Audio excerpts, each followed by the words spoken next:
Un hola muy temprano, te despiertan los sentidos. Honduras conectada en un solo latido. Información y diversión. Hola Honduras.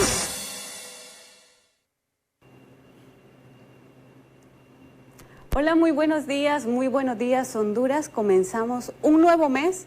Comenzamos una nueva semana, hoy 1 de noviembre del 2021, estamos al 11º mes. Estamos muy contentos y agradecidos con Dios, también agradecidos con cada uno de ustedes porque pues nos regala este momento para informarlo y para darle pues la información más relevante en esta revista informativa Hola. El día de hoy vamos a comenzar pues dándole gracias a Dios por todo lo bueno que ha sido con nosotros. Cerremos nuestros ojos. Amado Padre Celestial, te damos gracias, Señor, por protegernos, por cuidarnos, por ser tan misericordioso con cada uno de nosotros, Señor. Padre, antes de elevar una oración, queremos pedirte, si te hemos fallado de hecho, de palabra, de pensamiento, perdónanos, Señor. Padre, te agradecemos por cada una de las bendiciones que tienes con nosotros, Dios. Gracias porque cada día podemos despertarnos con salud, y con ganas de seguir adelante, oh Dios. Señor, ayúdanos a ser sabios, Padre. Ayúdanos a entender que cuando las cosas se están desmoronando es porque tú las estás poniendo en su lugar, Señor. Gracias, Dios, por todo lo que nos das, por todas las bendiciones, por un trabajo, por la comida que está en nuestras mesas, Señor. Gracias, Padre, y permítenos, Señor Jesús, también ser canal de bendición para nuestro prójimo. Dios, ayúdanos, Padre Celestial, a quitar el egoísmo, la envidia, Señor, el rencor de nuestros corazones. Y también te pido, Señor Jesús, por esas personas que están en una cama, oh Dios, luchando por sus vidas. Padre, sé tú el bálsamo, Dios, sé tú la sanación de esos cuerpos. Asimismo te pido por todas esas personas que no le encuentran sentido alguno a su vida, Dios. Dales tú, Padre Celestial, el motivo para vivir, Dios. Y demuéstrale, Señor Jesús, que tú les amas. Gracias, Padre Celestial, por cada una de las familias representadas, por las personas que están viéndonos a través de la pantalla. Gracias, oh Dios, por tus infinitas maravillas y bendiciones, oh Dios. Y en el nombre de Cristo Jesús, Padre Celestial, reprendemos todo espíritu de muerte, todo espíritu de contienda en nuestros hogares, oh Dios, asimismo todo espíritu de enfermedad, oh Dios.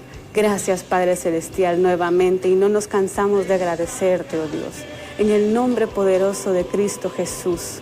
Amén y amén. Amén. Buenos días, Honduras. Buenos días, compañeros. Efectivamente, tal y como lo mencionaba nuestra compañera Isis Medina, iniciamos una nueva semana y un nuevo mes, noviembre. El número 11 de este precisamente año 2021. Vamos avanzando. Gracias por dejarnos entrar hasta sus hogares. Y bueno, sean todos bienvenidos precisamente a esta propuesta informativa de todas las mañanas en punto de las 6:45. ¿Cómo andan los ánimos? Excelente. Feliz noviembre para todos ustedes. Ya entramos a una temporada de comida, Sí, de nos disfrutar en acercamos. familia Sí. y de todo un poco, ¿verdad? Casi. Ya estamos cerca. Yo saludo a mi esposa en la casa, que vino ayer y ya está con nosotros. Ya De está varios aquí en días. su casa. Así que, gracias. Y, qué bonito lo que diario estoy sintiendo, como dice una canción también. Y la que más me gusta es, ¿cuál es? La canción. ¿Sí? Vive feliz Ahora, mientras puedes. Tal vez mañana no tengas tiempo. Esa es Vive. Sí, Vive. Que construye, una canción que construye. Claro, el la mensaje, verdad. sobre todo el mensaje, mensaje es maravilloso, es muy bonito y hay que vivir la vida, hay que disfrutar la vida sin hacerle daño a nadie y compartiendo con nuestros seres queridos y darle gracias a Dios siempre que nos da la posibilidad de estar con vida. Bueno, sí, nos alegra mucho que nos acompañe. Hoy en el diálogo vamos a dialogar sobre un tema muy importante, las finanzas de nuestro país.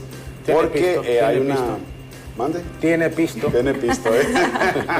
Miren, hay una situación bien compleja con el tema financiero a nivel de Honduras y algunos expertos aducen que las próximas autoridades que tomen el poder precisamente tendrán mucho trabajo que hacer debido al tema de la pandemia. Estarán con nosotros vía Zoom dos expresidentes del Colegio Hondureño de Economistas, la licenciada Liliana Castillo y Martín Barahona, y también estará el licenciado Obed García por parte del FOSDE, así que también estaremos dialogando con ellos sobre esta temática que obviamente nos tiene que interesar a todos, porque su bolsillo y el nuestro se ve afectado también debido a la pandemia y a otras situaciones también que vamos a evaluar con los invitados. Eso es lo que no nos gusta, cuando Bueno, se afecta el bolsillo.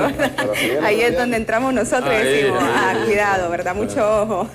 Gracias por quedarse con nosotros. Conéctese, por favor, si va saliendo de su hogar a través de las plataformas digitales, en Facebook como BTV Somos Todos Honduras, y gracias por dejarnos todos sus comentarios. Tenemos muchos segmentos variados, aparte del principal, que es diálogo, y por supuesto, más adelante, después del diálogo, tendremos invitados especiales. Vamos a ir con los contactos en vivo a esta hora de la mañana. Quédese, por favor, con nosotros.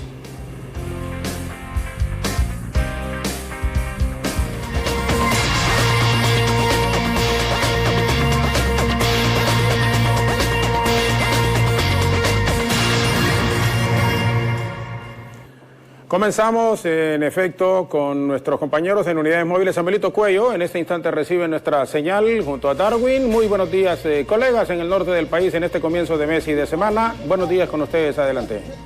Con la autoridad que él dispuso y depositó en cada uno de nosotros, porque venía él con el espíritu. Buenos días, licenciado Jorge Zelaya. Buenos días también a las compañeras y compañeros en el estudio, a toda la audiencia que nos ve por la pantalla de Hola Honduras esta mañana. Me encuentro con el subcomisario Juan Savillón. Él nos brindará un poco más de detalles, ya que existen varios resultados que ha tenido la Policía Nacional a nivel de capturas y también el resumen policial que tenemos este lunes 1 de noviembre. Muy buenos días, teleauditorio de BTV. Como Policía Nacional informamos que en la región norte del país hemos realizado importantes operaciones, las cuales en las últimas horas nos permitieron darle detención a 2 jóvenes. Esto se presume que son miembros activos de la pandilla 18. Al momento de ser requeridos, a cada uno de ellos se le encontró en posesión de un arma de fuego. A uno un arma de fuego tipo pistola y al otro un arma de fuego tipo revólver. Más de 100 envoltorios plásticos conteniendo en su interior hierba seca, supuesta marihuana. De acuerdo a nuestros técnicos en investigación, es una marihuana especial que es importada desde México y que tiene efectos nocivos para la salud de quienes la consumen. De igual manera, se les encontró en posesión de polvo blanco, supuesta cocaína. Estos, de acuerdo a nuestros investigadores, son los responsables de la distribución de droga para esta pandilla en el sector del Kilómetro, que es un sector fronterizo entre la ciudad de San Pedro Sula y la ciudad de Choloma. Estamos trabajando fuertemente para evitar que estas estructuras criminales sigan cometiendo ilícitos en esta región norte del país. Comisario, y además de algunas detenciones que se han dado el fin de semana, la población, ¿cómo se ha comportado con el tema del reglamento interno que tenemos de circulación y además también algunos puntos focales que son puntos rojos, como lo decimos aquí en San Pedro Sula? Hemos implementado algunas estrategias que nos han permitido mantener una tendencia hacia la baja en lo que es la incidencia delictiva, en lo que es el comportamiento de la población después de que se han dado ciertas libertades. Hemos visto un buen comportamiento en esta ciudad de San Pedro Sula.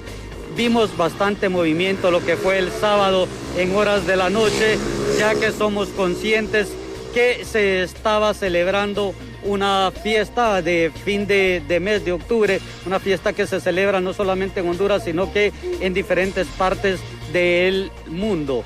En ese sentido, no tuvimos hechos que lamentar producto de estas celebraciones. Además de esto, su comisario, tampoco la gente anda circulando sin su carnet de vacunación. Hemos visto que en su mayoría las personas que han sido requeridas en horas nocturnas después de las 10 de la noche ya aportan lo que es su carnet de vacunación con las 2 dosis de la vacuna contra el COVID-19. Igual invitamos a la población a seguir siendo prudente en el manejo de lo que es este tema de la pandemia. Muchas gracias. El subcomisario Juan Savillón, que nos ha atendido muy amablemente esta mañana, el licenciado Jorge Zelaya, con las últimas capturas que se han dado a nivel policial y además también las recomendaciones si las personas van a circular después de las 10, ya que sabemos que se han levantado algunas regulaciones a nivel de gobierno y pues la gente en San Pedro Sula se ha comportado de una manera positiva y eso también hay que felicitar a la mayoría de ellos, ya que están portando su carnet de vacunación y están visitando estos centros para sus 2 dosis y evitar el COVID-19. Por imágenes de Arvin González, si no hay consultas, si no hay dudas, a esta hora de la mañana yo regreso a los estudios principales. Muy buenos días. Buenos días, gracias Samuelito. Darwin en San Pedro Sula con este reporte desde el sector norte del país. Regresamos aquí en la capital de la República. Walter Pérez, Denis Velázquez reciben nuestra señal. Colegas, con ustedes. Adelante, Walter. Buenos días, licenciado Jorge Zelaya. Buenos días, televidentes de Hola Honduras. A esta hora de la mañana, licenciado, se estará realizando este próximo 4 de noviembre una importante actividad. Hablamos de la Expoferia Bicentenario en la zona norte del país. Me acompaña Darío Rosales de Se Emprende, donde se estarán dando cita alrededor de 111 microempresarios. Darío. Hola, buenos días. Gracias por la oportunidad de poder anunciar esta noticia positiva al licenciado también en los estudios y todos los fieles televidentes. Le cuento efectivamente que el jueves 4 y 5 estaremos desarrollando esta feria bicentenario de Emprendedores por una Vida Mejor, donde 111 microempresarios se estarán presentando, tratando de cautivar el mercado de los sanpedranos. Obviamente la invitación es abierta en un hotel de esa zona, pero 3 ejes fundamentales para esta actividad. Primero es la formación, la vinculación y la exposición de sus productos. Aparte de la exposición de los productos, estamos presentando abiertamente para que la gente pueda llegar, cautivar y observar la calidad de los mismos en rubros como cacao, en rubros como café, en rubros como textiles, por mencionarle lo más considerables, y obviamente hay otros más. Pero aparte de ellos, también estamos hablando que los microempresarios, como parte de los beneficios que nosotros estamos presentando, expositores, expertos en comercio del Banco Interamericano de Desarrollo, de la misma Embajada de los Estados Unidos, estarán presentándoles, dándoles como asesoría a los microempresarios de cómo poder levantar sus negocios, porque seguimos creyendo nosotros que los microempresarios son la base de la economía local, Walter. Muchas gracias, Darío Rosales de Se Emprende, el licenciado Jorge Zelaya, televidentes a esta hora de la mañana con esta importante actividad que se estará desarrollando en San Pedro Sula a partir del 4 y 5 de noviembre, donde 111 microempresarios tendrán la oportunidad de presentar su producto a los sanpedranos que lleguen a ese lugar. Es lo que les podemos informar, licenciado, a esta hora. Si no hay consulta, retornamos con ustedes. Bien, gracias. Estamos claros, Walter, al licenciado Rosales y también a Denis. Regresamos en el estudio número 2 en este momento con Alejandra Rivera y portadas de Hola Honduras. De nuevo, Ale, buenos días con ustedes.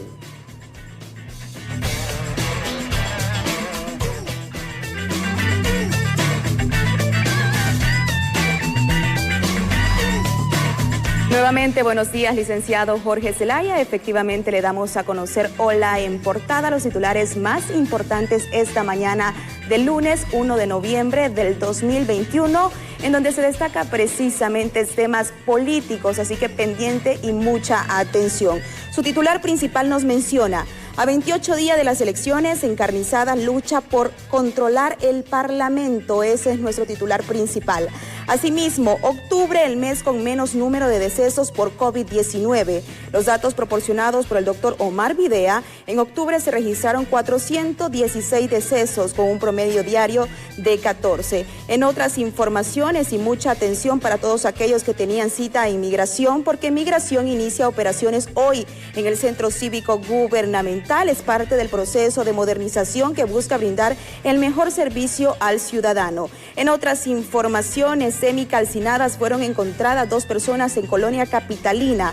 Personal de medicina forense se trasladó al lugar para realizar el levantamiento correspondiente. Estos son los titulares principales esta mañana del lunes aquí en Hola en Portada. Y con esta importante información nos vamos a una breve pausa comercial, a regresar con más información aquí en Hola Honduras.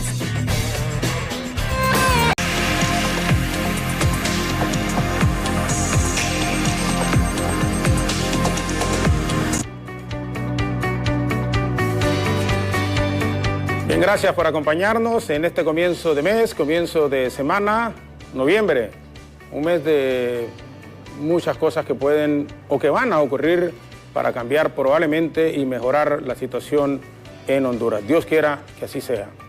La economía particularmente solo ha crecido un promedio de 3.5% en los últimos 40 años, según análisis de la Universidad Nacional Autónoma de Honduras.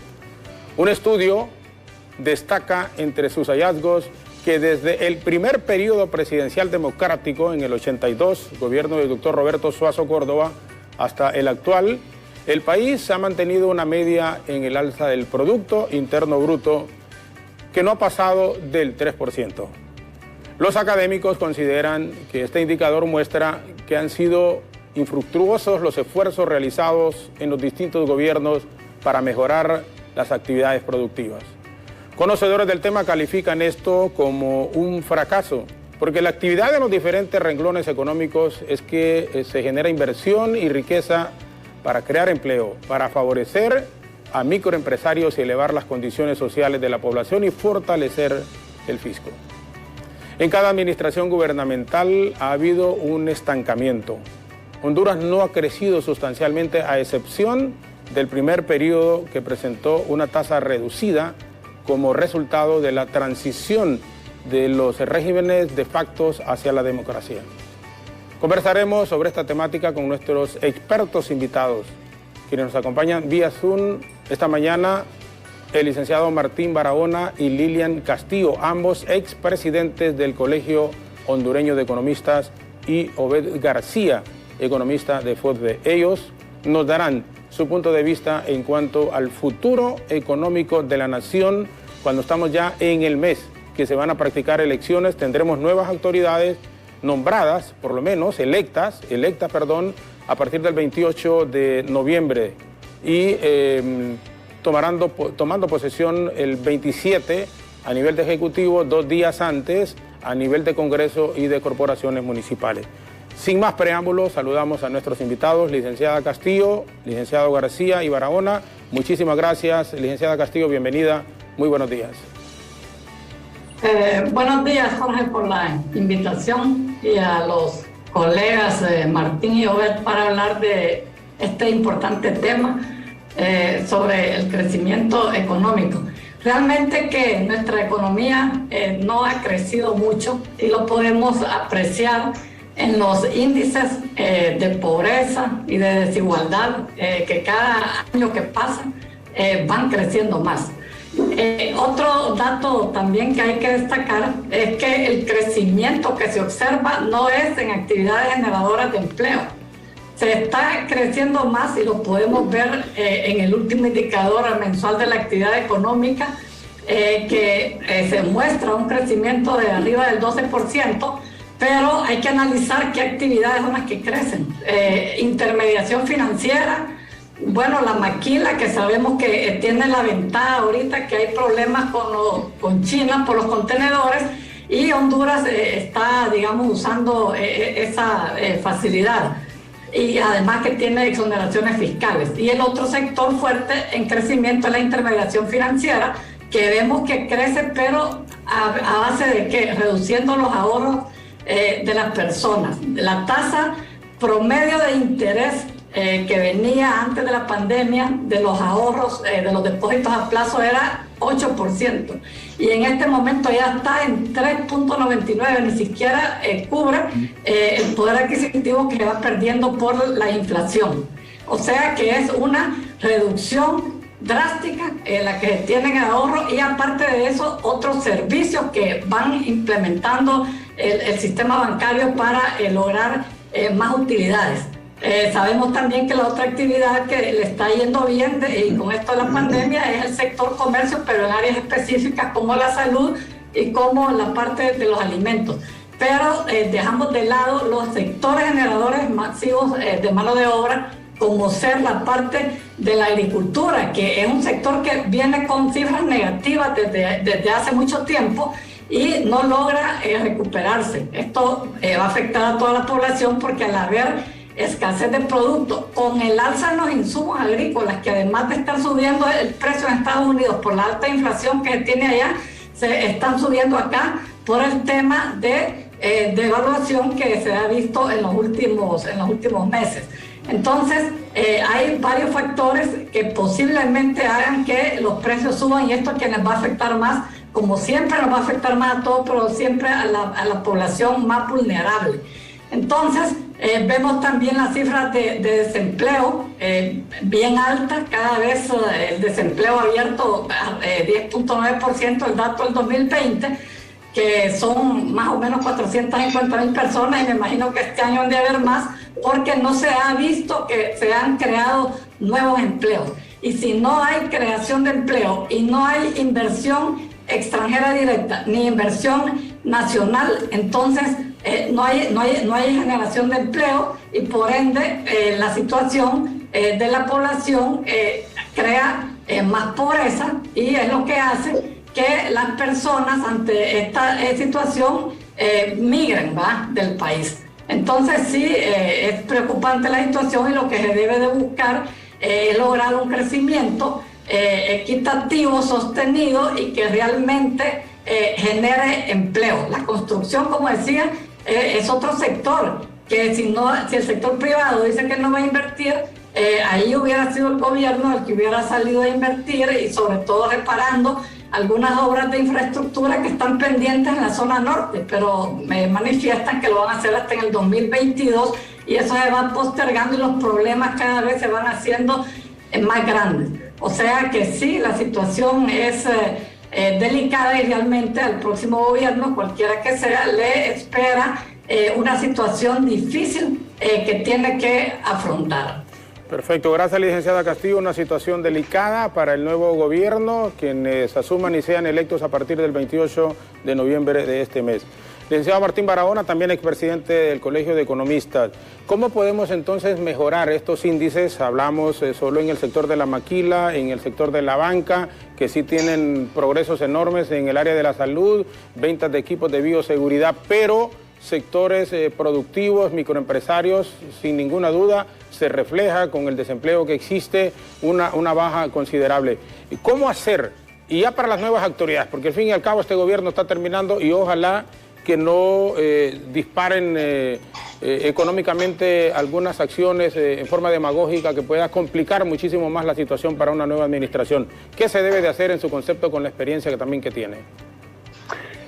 Licenciado Jorge Zelaya, siempre es un placer conversar con usted, con su público. Saludo a las colegas Castillo y García, y a su equipo de trabajo, don Jorge Zelaya. Y antes de responderle a su pregunta, me gustaría hacer una pequeña ilustración sobre esta cuestión del crecimiento económico, porque la verdad es que en economía no solamente tenemos que hablar de aumento del Producto Interno Bruto, que es el crecimiento económico, tenemos que ir mucho más allá, tenemos que hablar del desarrollo. Ahora bien, concentrándonos en el tema del crecimiento económico y aprovechando algunas de las ideas que planteó la colega Castillo, el crecimiento económico tiene que ser bueno. Obviamente hemos tenido nosotros como en Honduras, como usted ya lo ilustraba al principio, don Jorge, un crecimiento económico que no es bueno, es un crecimiento económico insuficiente para lo que son las necesidades, y sobre todo considerando los recursos con los que nuestro país ha sido dotado por Dios y por la naturaleza. Fíjese que el crecimiento económico tiene que reunir por lo menos 5 características. Tiene que ser lo más alto posible, tiene que ser sostenido, tiene que ser equilibrado, así como lo planteaba la colega, de que debe de tener encadenamientos con todas las ramas de actividad económica. No tiene sentido solo que crezcan 2 o 3 actividades, sino que tiene que crecer toda la economía de una manera concatenada. Las otras características, además de estas que mencionamos, tiene que ser un crecimiento sustentable con el ambiente. A propósito de esto de la cumbre sobre el ambiente que se está desarrollando en estos momentos. Y otra característica importantísima es que el crecimiento económico tiene que ser incluyente, en el sentido de que no solamente se quede la nueva riqueza creada en pocas manos o en algunas manos, sino que pueda distribuirse. Entonces ahí es donde también en Honduras hemos tenido una tremenda falla. La distribución del ingreso y de la riqueza ha permitido o ha consolidado todo este problema de la pobreza extrema, del desempleo, subempleo, todas estas formas de subutilización de la fuerza de trabajo que no nos permiten que las personas tengan acceso a un ingreso y que mejoremos la productividad. Ya respondiéndole más concretamente a su pregunta, ¿qué es lo que se tiene que hacer? Bueno, creo que tiene que haber un cambio sustancial en la política económica. La política económica que se ha venido aplicando en los últimos 30 años ha sido una política contraccionista, que ha puesto énfasis en los equilibrios macroeconómicos, en la parte fiscal, pero se ha olvidado de la parte productiva. Es decir, tiene que haber un cierto balance en las finanzas públicas, pero no debe de esto de ser lo prioritario. Tiene que tenerse, por ejemplo, una cuestión fiscal que sea progresiva. Hemos tenido una política fiscal regresiva que hace que, obviamente, el Estado le cobre más a los que menos tienen, no recaude lo que tiene que recaudar y, sobre todo, algo importantísimo, y es que el Estado tiene que utilizar estos recursos recaudados de la población, de los contribuyentes, para reinsertarlos en la economía, produciendo bienes públicos que permitan fomentar precisamente mayor crecimiento económico y sobre todo también la distribución. Entonces, en estos sectores que usted mencionaba, el licenciado Jorge Zelaya, pues en realidad ahí relativamente nos va bien. El problema es que hay que conectar a los demás sectores, como usted lo mencionó muy bien, la microempresa, el sector agrícola, y obviamente esto se tiene que expresar de una manera clara en el mejoramiento de las condiciones de vida de la gente. La cuestión del empleo, por ejemplo, ver esa enorme cantidad de migración constante que obviamente nos dice de que aquí no hay suficientes oportunidades y que la gente se tiene que ir. Irónicamente, ya sabemos, estos migrantes que van sufriendo en toda esta travesía son los que ahorita mantienen una buena parte de la economía con las remesas que este año, don Jorge Zelaya y compañeros invitados, van a ser, entre comillas, muy buenos, porque por lo menos en lo que yo he podido calcular, Honduras va a superar incluso las remesas recibidas por la República del Salvador, que sabemos que El Salvador tiene mucho más población emigrada hacia Estados Unidos y a otras partes del mundo, pero en el caso de Honduras, pues también esta esta corriente migratoria ha continuado, y estas remesas son las que están no resolviendo el problema económico, pero sí haciendo que el problema económico no se termine de ir de la mano, don Jorge. Perfecto, gracias, licenciado Martín Barahona, también expresidente del Colegio de Economistas en nuestro país. Saludamos al licenciado Obed García, joven profesional de las finanzas también, para que nos dé su punto de vista en relación a esta temática. Un crecimiento económico que tiene que ser más incluyente, cambios en la política económica en el país, la distribución de la riqueza en pocas manos, y los empresarios deben de darse cuenta, sí lo saben, pero no hacerse los locos y utilizando un lenguaje así popular, en el sentido que en la medida que hayan oportunidad de trabajo a la población, la presión social va a ser menos. Pero nuestros dos invitados, los licenciados Castillo y Barahona, nos decían, y es correcto, el alto porcentaje de gente desempleada nos está llevando a esa descomposición social y a que la gente tome desafortunadamente la decisión de irse con los riesgos que implica Estados Unidos, a España y el mismo Canadá. Licenciado García, gracias por acompañarnos, bienvenido sobre esta temática también económica, su punto de vista inicial. Buenos días. Muy buenos días. Gracias también por la invitación. Igual es un placer y un honor compartir con dos expresidentes del Colegio de Economistas este espacio, y espero pues hacer algunos aportes que contribuyan a nutrir la plática. Creo que en principio el problema que más allá de los picos de crecimiento es la volatilidad que ha tenido el crecimiento económico. Nos encontramos con periodos en donde crecíamos por encima del 4.0% en el 2017, 2018, pero al siguiente año una contracción de tal manera que terminábamos creciendo en 2.9 y así, ¿no? Esa volatilidad, digamos, que no genera una dinámica certera de cómo se está manejando la economía. Y claro, está explicada, por supuesto, por decisiones de política económica y de política en general, ¿no?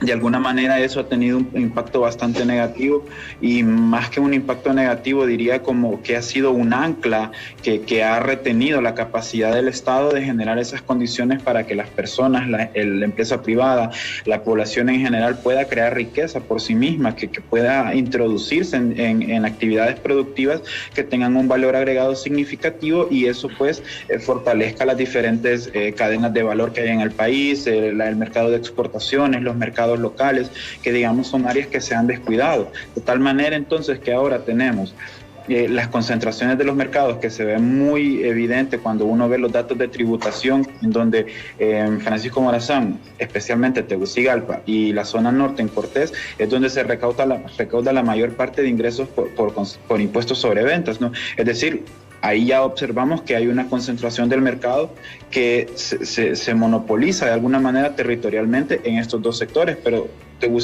Honduras tiene 18 departamentos. Entonces, esa exclusión que ha generado el modelo económico genera distorsiones de muchas aristas. Lo primero es el subdesarrollo de las zonas agrícolas, como ustedes lo planteaban. Tenemos actividades agrícolas con poco financiamiento, con un nivel de productividad escaso, donde los factores de la productividad como la tierra están subutilizados y ahora es más, los principales valles productivos con potencial para la producción agrícola están siendo utilizados para producción de maquila, que por los diferentes elementos que se utilizan, pues la tierra se va degradando y va perdiendo valor. De tal manera entonces que la capacidad del país de desarrollarse de manera estratégica está siendo totalmente opuesta. O las políticas van en un contrasentido a esa lógica de producción económica. Lo otro es, bueno, sin lugar a dudas estamos en un punto de bastante rigidez en donde generar cambios no es de un momento a otro, y un momento a otro se puede entender los 4 años de gobierno que le corresponden a la nueva administración. Entonces, ¿cómo se pueden diseñar un plan más cercano a la realidad económica que permita aprovechar esas ventajas que ha tenido el país, como la posición logística sobre las dos salidas al océano, el elemento de ser central en la ruta de comercio que viene desde Sudamérica hasta Norteamérica por el sentido terrestre? ¿Cómo podemos aprovechar eso? Hay algunas rigideces, pero eso no quiere decir que sea imposible. Y ahí, pues, como usted lo planteaba, Jorge, usando lenguaje popular, la primera propuesta es no robar. Algo tan sencillo como manejarse con la ética y la moral de altura que implica la administración pública. Lo otro es poder también ser, digamos, pensar a largo plazo, tener una visión de largo plazo, que la nueva administración no se limite solamente a sus 4 años de gobierno, en donde pues pongo a mis empleados, pongo mi plan de desarrollo, pongo mi plan de asistencialismo y luego pues ahí veré qué hago, porque pues eso no es sano, digamos, para la economía en general. Entonces se pueden retomar esa lógica de planes quinquenales de desarrollo, de presupuestos plurianuales, de planificación para el desarrollo a largo plazo y tener una ruta mínima. Que no se debe desconocer que el Plan de Nación y Visión de País fue un ejercicio interesante, pero muy utópico, en el sentido de que planteaba que a esta fecha, y puntualmente ahí está la tabla de indicadores dentro del plan, la pobreza general iba a ser como del 44% y la pobreza extrema de menos del 20%. Pues la realidad, la pobreza extrema es cerca del 44% y la pobreza general cerca del 70%, según las estimaciones de la universidad. La doctora Liliana lo planteaba, el tema del desempleo. Si bien es cierto, se registraron cerca de 450,000 empleos que se dejaron o que se perdieron producto de la pandemia, según las estimaciones de la OIT, a la fecha ya van 175,000 nuevos. Entonces estamos hablando que ya estamos cerca de los 600,000 desempleados en este momento, sin considerar elementos como las personas que no estudian ni trabajan, las personas que no están contabilizadas porque han migrado también. O sea, estamos en una situación bastante precaria, pues, a pesar de que teníamos una ruta de trabajo utópica, como lo fue el Plan de Nación, y sin embargo nos desapegamos. Entonces ahí es un poco la propuesta también que va de manera muy general, como lo plantea introductora en la plática, pues pensar en esa lógica de desarrollo un poco más cercana a la realidad y sobre todo con ese énfasis en el desarrollo, como estábamos hablando acerca de esas variables, pues, que permitirían que el crecimiento económico no solo sea para los grupos tradicionales que se han beneficiado de la riqueza en el país, sino que también podamos trasladarlo a ya variables más cercanas a la persona, el desarrollo, el empleo, bienestar social, pobreza, ingresos de los hogares, renta, todas esas variables que de alguna manera benefician a las personas y también a la empresa privada, porque es sencillo, ustedes lo plantearon. Entre más ingresos tienen las personas, mejor capacidad de consumo. Entre mejor capacidad de consumo, más van a gastar. Y se genera una espiral positiva de crecimiento. Pero en este momento estamos en una espiral negativa, donde las personas tienen bajos ingresos, pagan altos impuestos por esos pocos ingresos que tienen y por el consumo que están de alguna manera necesitando para mantener un nivel de vida mínimo. Y además existen otras variables que han sido difícilmente contabilizadas, como la delincuencia y todos estos elementos que ya todos conocen, ¿no? Entonces por ahí irían mis aportes así iniciales. Gracias. Perfecto. Gracias, licenciado Obed García. Estamos escuchando y rápidamente vamos a ir a la pausa porque nos interesa que continúen dando sus aportes nuestros invitados la mañana de hoy, profesionales de la economía, con un criterio independiente y propio. Y eso es lo más importante para que escuchen quienes van a dirigir el país a partir del 27 de enero del próximo año. Tendremos nuevas autoridades, insisto, a partir del 28 de este mes. Pausa breve en radio, televisión y en nuestras redes sociales y volveremos consultándoles a nuestros invitados cómo recuperar esa credibilidad también en el plano internacional para que venga la inversión al país. Y la economía, qué tan difícil es hacerles entender a los grandes empresarios que sí lo existen en Honduras, que la distribución de la riqueza y la posibilidad que se le pueda dar a la gran mayoría de la población que tenga una fuente de empleo, eso estaría generando muchísimo más confianza y más estabilidad. Pero vamos a la pausa rápidamente y regresamos con nuestros invitados.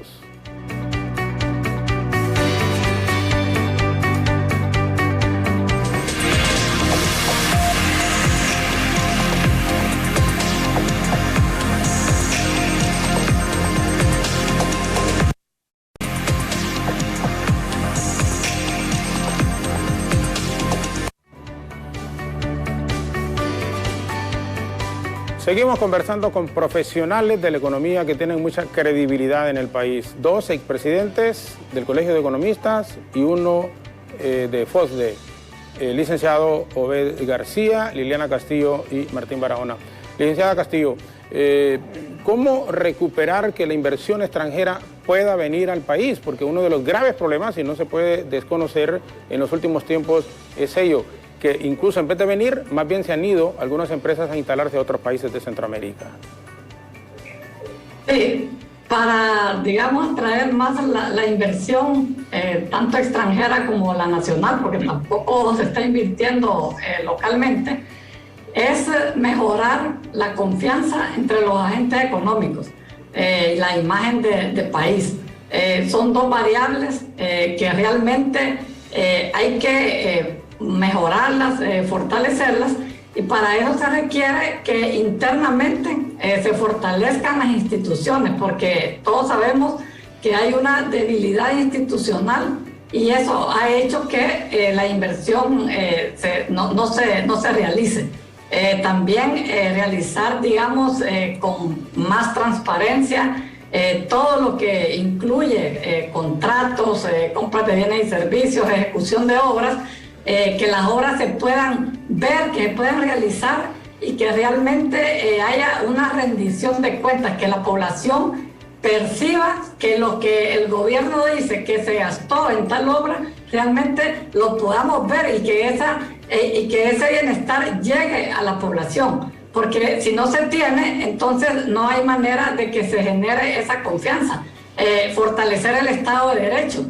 Por ejemplo, el Plan de Nación, Visión del País, que ya lo mencionaba Obed, se aprobó, creo que fue en el 2013, y independientemente que la ley tuviera deficiencias o no, la cuestión es que nunca se aplicó. Entonces, si se aprueban leyes y solo para engavetarlas, entonces de nada sirve, porque la idea es ir aprobando legislación, pero que realmente se lleve a la práctica. El tema más reciente está en la aprobación de la Ley General de la Industria Eléctrica, que también se aprobó hace 5 años, tampoco se ha implementado, y ese es un problema total para la economía, porque podemos decir que tenemos un, crecimiento y que hay un equilibrio macroeconómico, pero solo con ese tema de la ENE, que la deuda sigue creciendo y que tiene alrededor de 80.000 millones de deuda y que no la pueda pagar, y que el Estado es el aval y que tenga que salir a pagarla, eso le desequilibra cualquier equilibrio fiscal que se pueda tener en algún momento. O sea que son variables importantes que una empresa así como esta pueden desestabilizar la economía. Entonces, todos esos temas relacionados con la legislación, con la aplicación de las leyes, generar esa confianza, digamos, las exoneraciones que si se van a dar, que se den aquellas que realmente se justifiquen, que generen empleo, pero no dar exoneraciones que ya llevan más de 30 o 40 años y que ya las empresas lograron su equilibrio, que ya no generan más empleos. Entonces hay que apoyar a otras empresas y darles también ese tipo de beneficios. Y volvemos al tema de las MIPYMES, que realmente son las que en este momento necesitan más apoyo. Todos esos factores que mencioné anteriormente, la confianza que se genere entre los agentes económicos, la responsabilidad que tengan, digamos, las autoridades en que realmente se va a llevar a cabo ejecutar el presupuesto, pero siempre favoreciendo a la mayoría de la población, porque lo que vemos que los recursos siempre la idea es que se aumenta el gasto corriente en detrimento de la inversión real, o sea que las obras y construcciones van para abajo, el gasto corriente subiendo y la población realmente no percibe que hay ese beneficio que todos esperaríamos que llegara de lo que se reciben de los ingresos tributarios a la población. O sea que todos esos aspectos me parece a mí que hay que mejorar para volver a generar esa confianza, aunque sea en forma gradual, y que los agentes económicos estén dispuestos a volver a invertir en nuestro país. Y fortalecer el Estado de Derecho, la debilidad institucional que existe, MIPYMES, que tiene que haber muchísimo más apoyo, pero tomando como base de quién gane, licenciado Barahona, independientemente de quién sea, las próximas elecciones de este mes de noviembre del 28, ¿qué debe de hacer una nueva administración? Tendría que involucrar a todos los sectores, a quienes han participado en este proceso electoral también, llamarlos, quienes tengan los mejores programas de gobierno o lo tuvieron después de las elecciones, ser incorporados. ¿Qué debe de hacer el nuevo presidente, las nuevas autoridades, nuevo Congreso, nuevos alcaldes para tratar de mejorar esta mala distribución de la riqueza que ha venido por décadas ocurriendo en el país?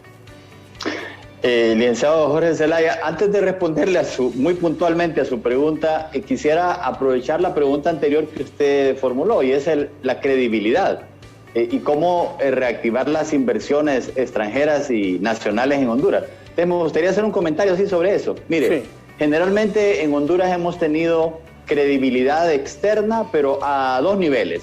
A nivel de lo que son, digamos, la tecnocracia del Fondo Monetario Internacional, que cree en el gobierno, que lo felicita y que incluso hasta avala una serie de cuestiones que son realmente inapropiadas para lo que es la resolución de los problemas económicos. Pero también hay otra parte de la comunidad internacional, que en estos momentos ya es la mayoría, que ve, digamos, con mucha sospecha y con mucha preocupación la situación de Honduras. Y ahí es donde aparecen, por ejemplo, los inversionistas extranjeros que, como lo revelan las cifras, generalmente en Honduras habíamos tenido inversión extranjera más allá de los 1.200, 1.300 millones de dólares al año, y ahora esto se ha reducido prácticamente a menos de la mitad, a menos de 500 millones de dólares, o aumenta un poquitito, pero de lo que ya era poco antes, ahora incluso tenemos menos. ¿Por qué? Porque no tenemos una imagen como país con mucha violencia, con mucha inestabilidad, con mucho irrespeto al Estado de Derecho, con una serie de acciones irregulares y otro tipo de cuestiones que ya sabemos que incluso ya ni nos gusta repetir, ¿verdad? Cuestionamientos que se dan a las esferas gubernamentales en instancias judiciales de otros países. Pero fíjese que al final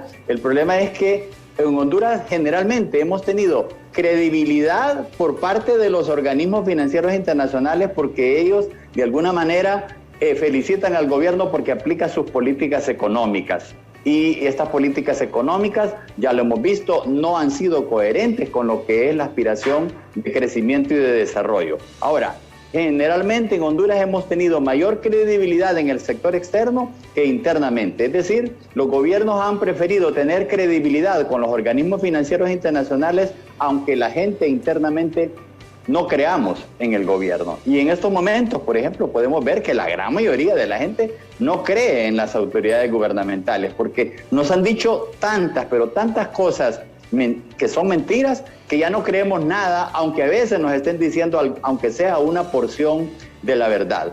Yo les recomiendo al público que busquen 2 palabras para reflejar este tipo de situaciones, 2 palabras ahí rebuscadas: mitomanía y mendacidad. Búsquenlas en el diccionario para ver qué es lo que significa, que eso retrata la situación del país. Ahora, respondiendo a su pregunta, licenciado Zelaya, mire, el nuevo gobierno, yo creo que el nuevo gobierno va a estar viéndolo de una manera muy pragmática entre lo que es el Partido Nacional y lo que es, pues, lo que se denomina la Alianza o Unidad de Libre, Salvador Nasralla y otras facciones políticas. Entre ellos 2 está, esa es la realidad. Ahora bien, cualquiera de ellos realmente, si quiere enderezar, retomar el rumbo del crecimiento bueno y el desarrollo del país, como usted lo dijo, tiene que crear un gobierno de integración nacional, en el sentido de utilizar, en primer lugar, tener la decisión política de cambiar las cosas, de cambiar el rumbo. No podemos seguir como estamos, porque yo lo digo así de una manera muy franca, compañeros. En el 2009, cuando se produjo el golpe de Estado, el país estaba con mucho atraso, pero después del 2009 estamos todavía más atrasados. Si contabilizamos ese tiempo de atraso, tenemos 20, 30, 40 años de atraso, así como lo reflejan esas cifras del crecimiento económico. Para enderezar eso, realmente se necesita una voluntad política y amor por nuestro país. Amor, pues, a todo lo que significa Honduras. Entonces, para que eso se logre, realmente se tiene que contar con una integración nacional que no signifique reparto de posiciones, sino incorporar las propuestas que ya las sabemos, porque incluso yo lo quiero decir, el Plan de Nación, por ejemplo, es un documento bastante bueno. Desafortunadamente surgió en un contexto en el que la población hondureña, la sociedad hondureña estaba dividida, y luego los gobiernos que han pasado por este tiempo, sus políticas económicas iban por un lado y los objetivos del Plan de Nación iban por otro. Entonces, tenemos que hacer que el Plan de Nación sea coherente con las políticas económicas, y estas políticas económicas se tienen que ajustar a los objetivos de crecimiento y de desarrollo nacional. De otra manera, como dijo el compañero García, van a estar los documentos muy bonitos, que tenemos muchos. Yo recuerdo cuando fundamos el Foro Social de la Deuda Externa allá en 1996, teníamos una serie de planteamientos, no se han seguido. Igual en el Colegio de Economistas hacíamos antes congresos de economistas nacionales, regionales y hasta latinoamericanos aquí, donde muchas veces mirábamos los problemas, sabíamos cuáles eran y conocíamos más o menos las soluciones, pero nunca se tomaban en cuenta estas opiniones, y así la de otros grandes sectores sociales y políticos del país. Perfecto, gracias, licenciado Martín Barahona. Siguiendo, por supuesto, el curso de la conversación, le pregunto al licenciado Abel García, a nivel de FOSDE, y como ha indicado el licenciado Barahona, tienen de funcionar desde 1996, ustedes cuando se fundó acá en nuestro país. ¿Cómo observan y en los análisis que están haciendo la situación que está pasando y que podría darse en base a lo que ocurra el 28 de este mes de noviembre en el país en este tema propiamente? Sí, gracias. Bueno, realmente es bastante preocupante ver cómo se ha desempeñado el contexto electoral, considerando que estamos en un punto de inflexión bastante importante, no solamente por el tema de la pandemia, el COVID-19, las tormentas, sino que hemos venido acumulando un deterioro institucional, al menos en los últimos 10 años, bastante significativo, ¿no? En donde tenemos un Estado enorme que absorbe cerca del 50% del tamaño de la economía. Estamos hablando, por supuesto, de la relación presupuesto público-PIB, y por otro lado tenemos una institucionalidad que supera cerca de las 150 instituciones públicas. un programa de gobierno que está también alrededor de 110 programas, creo que maneja el gobierno actualmente, y a pesar de todo eso, hemos venido acumulando todos estos elementos de deterioro, pues entonces ahí más no necesariamente significa mejor.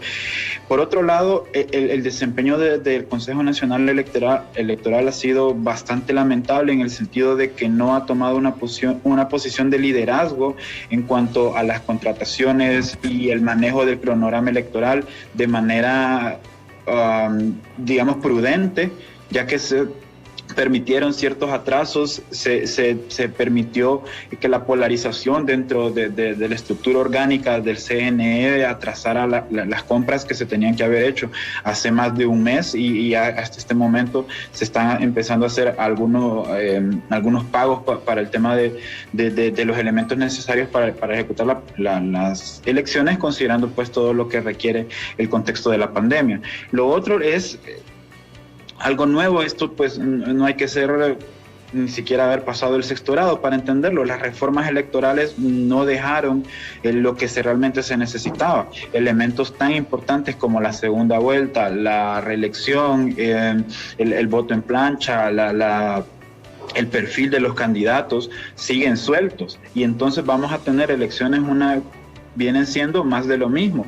Y está aquella frase que pues se le atribuye a Albert Einstein, pero a saber que locura es hacer lo mismo y esperar resultados diferentes. Aparte de eso, también tenemos una de las elecciones más costosas, cerca de 2.500 millones de lempiras es el presupuesto que se ha destinado para el CNE, y sin embargo tiene baja ejecución, como ya lo planteaba hace un momento. A menos de un mes de las elecciones solo ha ejecutado menos del 50%, creo que el 45%, si no recuerdo mal los datos. Tenemos un desempeño bastante lamentable en el sentido de los acuerdos políticos, y por otro lado también nos enfrentamos a una herencia del 2017 que no se está tomando en cuenta con la seriedad del asunto. El Youth Pass, y bueno, nosotros como FOSDE formamos parte de la red para este espacio de las elecciones 2021, y hemos observado con mucha preocupación el aumento de la violencia preelectoral. Los ataques violentos contra candidatos, contra partidarios de un movimiento político, contra los activistas, han venido incrementando, ¿no? Y se han venido inflamando, digamos, los ánimos, a tal punto de que lo que pueda pasar en el 28-29 de noviembre podría ser bastante crítico y podría generar una situación mucho más prolongada de lo que se observó en el 2017. Esto, por supuesto, otra vez, no hay que ser genio en matemáticas para entenderlo, tiene un fuerte impacto en la actividad económica. Al final nos vamos a encontrar con saqueo de instituciones públicas y privadas, deterioro de la infraestructura física de la capital, bueno, de las principales ciudades, toma de carreteras que genera atrasos en el comercio internacional y el traslado de mercancías. Todos esos elementos profundizan una vez más la espiral de subdesarrollo y de crecimiento económico, de decrecimiento económico que hemos venido observando, ¿no? Entonces ahí se tiene que manejar con mucha delicadeza ese elemento, que podría devenir en una situación que profundizaría algo que ya es insostenible. El sentido del comercio, del mercado, de la actividad económica en general, y aún más de la situación precaria que están viviendo los hogares, que dicho sea de paso, ven en las elecciones una oportunidad para corregir esas estructuras de poder que han mantenido al país en el subdesarrollo, pero por otro lado, en el mes siguiente a las elecciones, una oportunidad de mejorar sus ingresos a través de una actividad económica un poco más pronunciada, producto de las fiestas de fin de año, pues en donde el consumo de las personas aumenta. El doctor Martín lo planteaba en el sentido de que ingresan más remesas y que estas más o menos sostienen la economía. Eso de alguna forma mejora la capacidad de consumo de los hogares y eso fortalece la dinámica económica en general. Entonces, Considerando estos dos elementos, para nosotros es de alta relevancia que las elecciones se desarrollen de manera transparente, de manera eficaz y sobre todo con un criterio técnico que le permita a la población tener certeza de que los resultados que surjan una vez cerradas las urnas sean consecuentes con una voluntad general de la población y sobre todo con estándares y requerimientos de alto nivel en el contexto internacional. Gracias. A usted gracias, licenciado García. Nos van a permitir, por favor, una última pausa. Regresaremos con la última ronda de opiniones de nuestros distinguidos invitados esta mañana, aquí en BTV, en nuestras estaciones de radio 92.5 FM, zona norte y central del país y también en nuestras redes sociales. Inmediatamente a la pausa, el fortalecimiento de la democracia, tratar de conseguirlo lo más rápido posible y que la gente crea verdaderamente en ello. La corrupción que debería... Es cierto que en todas partes del mundo hay corrupción, pero aquí se han pasado definitivamente. Es decir, y no es justificar que eso exista, porque cuando se nombra un funcionario, hombre o mujer, en un cargo, es para actuar transparentemente en todo el sentido de la palabra. Pero la pandemia, por ejemplo, que es lo último que ha afectado el mundo, tormentas tropicales Eta y Iota en el país y el golpe de Estado que nos dividió, como lo apuntaba el licenciado Barahona, esto ha tenido muchísima repercusión en Honduras, pero no nos podemos seguir lamentando y ver hacia atrás como referencia para mejorar el futuro. Pausa y regresamos ya en la parte final con nuestros distinguidos invitados en esta temática económica que discutimos la mañana de hoy.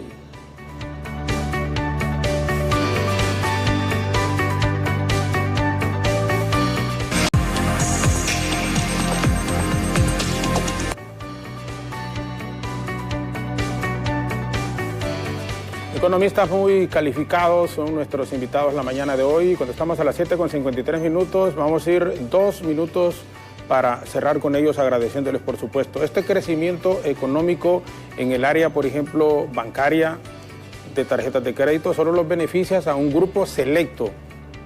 E igual en el sector de la maquila. Entonces deben de pagar salarios más justos a sus trabajadores.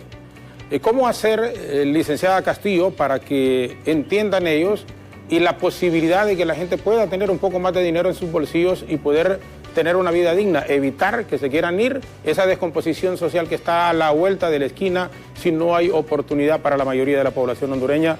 Agradeciéndole, por supuesto, también que nos haya acompañado aquí en el diálogo de la mañana de hoy en BTV. Muchísimas gracias, licenciada.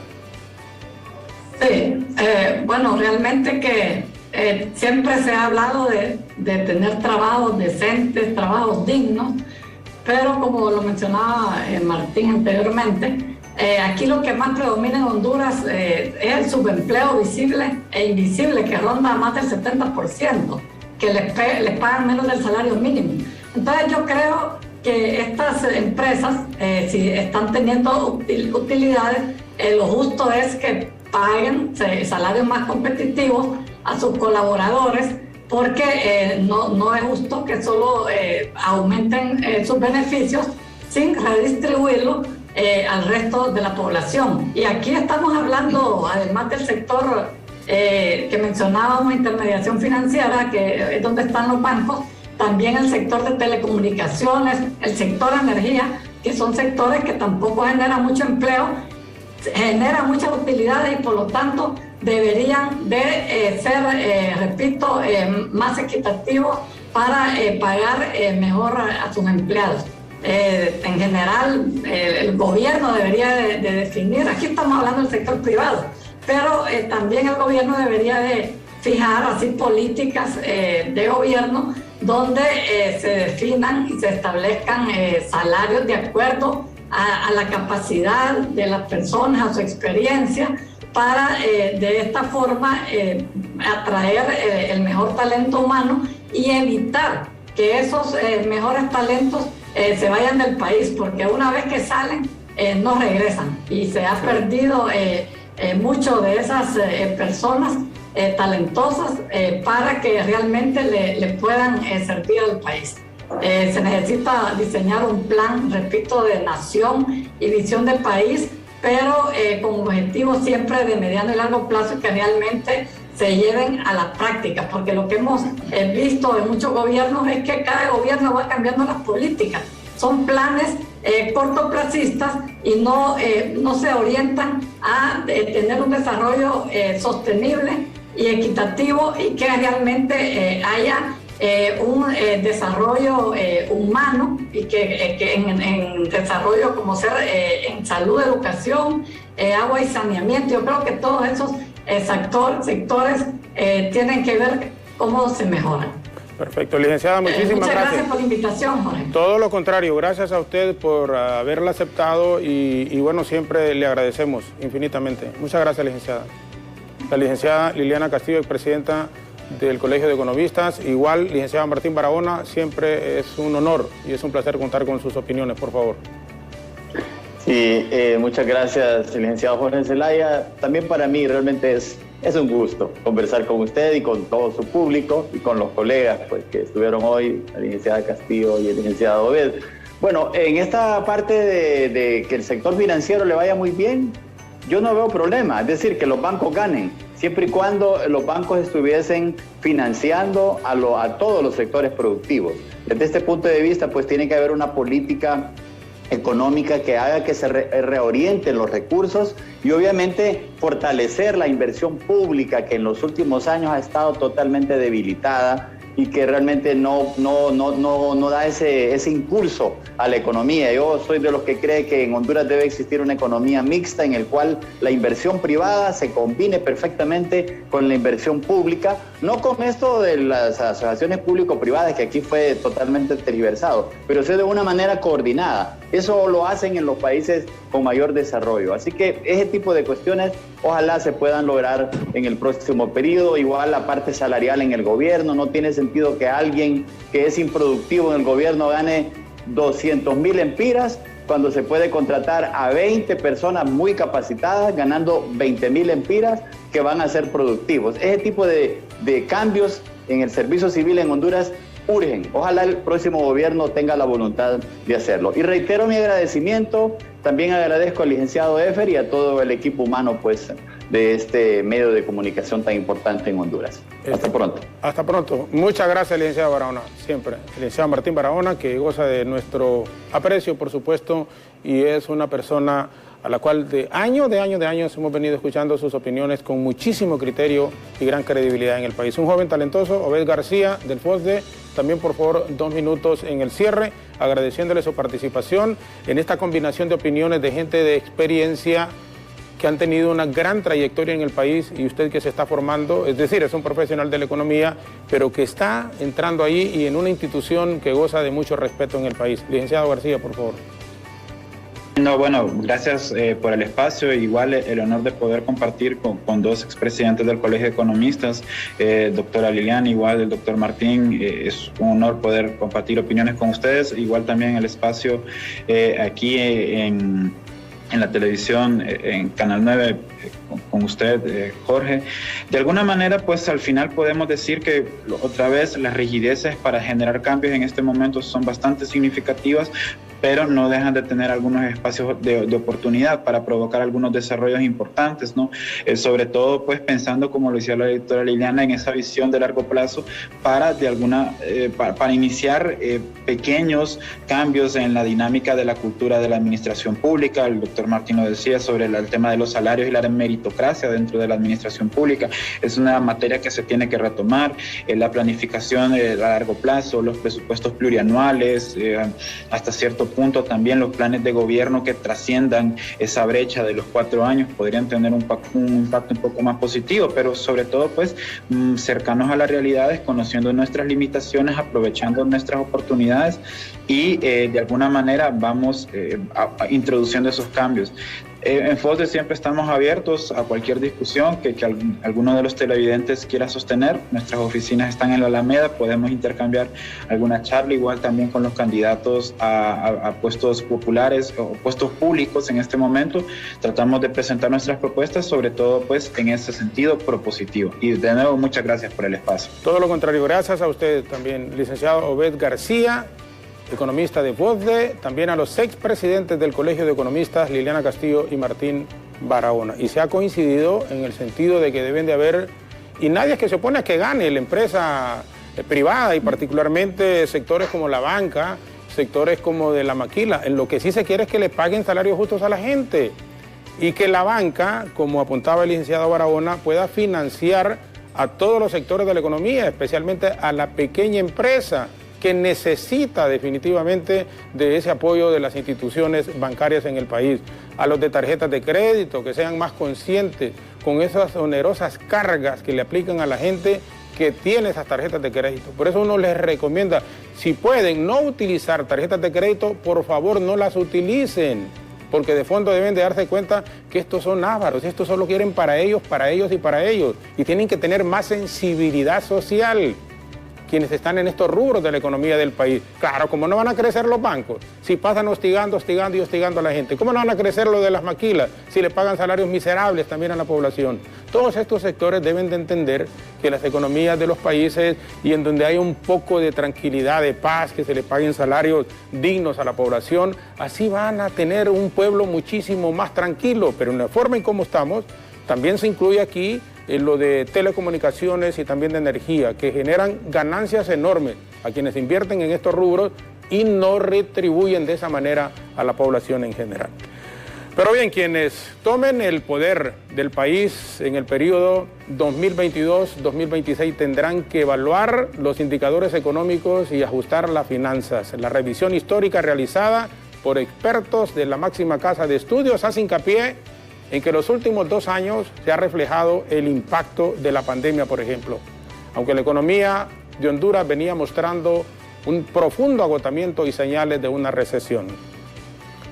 Nuestros analistas invitados consideran que los problemas estructurales como la pobreza y la exclusión social han sido constantes en el tiempo, por supuesto, y se han agudizado. Por ello, el trabajo de las nuevas autoridades será más duro que antes para que puedan mejorar la economía de nuestra nación. Alejandra Rivera, Isis Medina, Efer Guevara continúan hasta las 9 en punto de la mañana. De nuestra parte, muchísimas gracias, muy buenos días y que Dios les bendiga.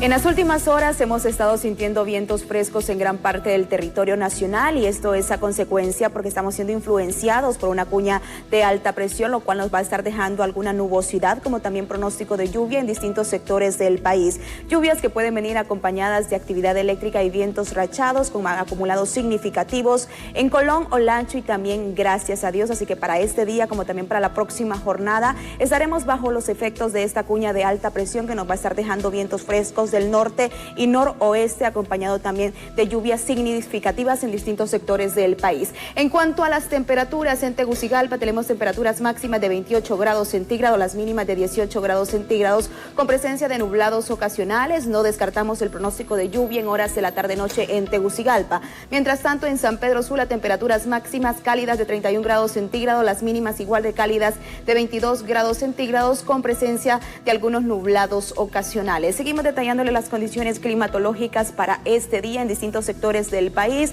y nos trasladamos específicamente en la zona sur, en Choluteca. Aquí las temperaturas se mantienen cálidas, alcanzando con la sensación térmica hasta los 34-35 grados centígrados. Ojo con el tema de la insolación y las temperaturas mínimas de 22 grados centígrados. En el occidente del país no descartamos presencia de lluvias. En los extremos del día las temperaturas máximas se mantienen cálidas, 30 grados centígrados las máximas y las mínimas de 20 grados centígrados. En otros sectores del territorio nacional, en la bella isla de Roatán, aquí las temperaturas se van a mantener estables, máximas de 30 grados centígrados, las mínimas de 25 grados centígrados con algunos nublados ocasionales. Mientras tanto, en La Esperanza, la ciudad más fresca de todo el territorio nacional, aquí se mantienen las condiciones estables, máximas de 23 grados centígrados y las mínimas de 13 grados centígrados. Vamos a finalizar con el oleaje, muy atentos con el oleaje para el Mar Caribe de 1 a 3 pies de altura, dentro de rangos normales afortunadamente, y en el Golfo de Fonseca de 2 a 4 pies de altura, podría estar alcanzando los 5 pies mar adentro, así que mucha precaución para los pescadores artesanales en el Golfo de Fonseca. Hasta aquí las condiciones del tiempo, seguimos con más información en Hola Honduras.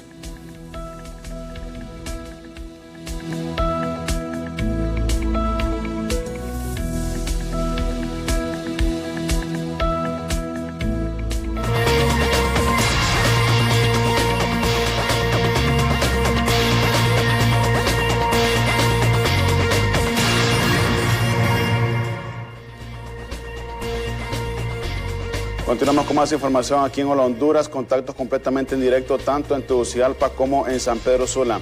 Miren ustedes, aquí en Tegucigalpa, Walter Pérez nos informa de que se están cerrando los triajes, esto debido a la poca afluencia de pacientes.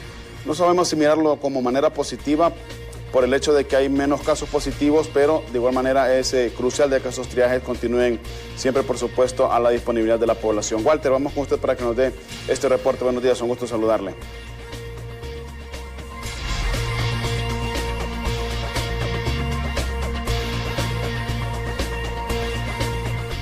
Gracias, compañero. Me acompaña la doctora Carla Velázquez en torno al posible cierre de triajes aquí en la capital, doctora, porque ya se habla que afuera en diferentes sectores ya se ha empezado a cerrar. ¿Qué estará pasando? ¿Estarán tomando las medidas la población para evitar más contagios? Muy buenas. Hola, muy buen día. En realidad este mes cerramos como el cuarto mes con menos casos de COVID. En parte es porque tenemos algunas personas vacunadas, todavía no alcanzamos un porcentaje suficiente como para decir que esa baja se debe a la vacunación. Solo tenemos 35% de personas vacunadas con una dosis, 30%, bueno, hasta el día de ayer, de personas vacunadas con 2 dosis. Habría que esperar cómo avanza esta semana.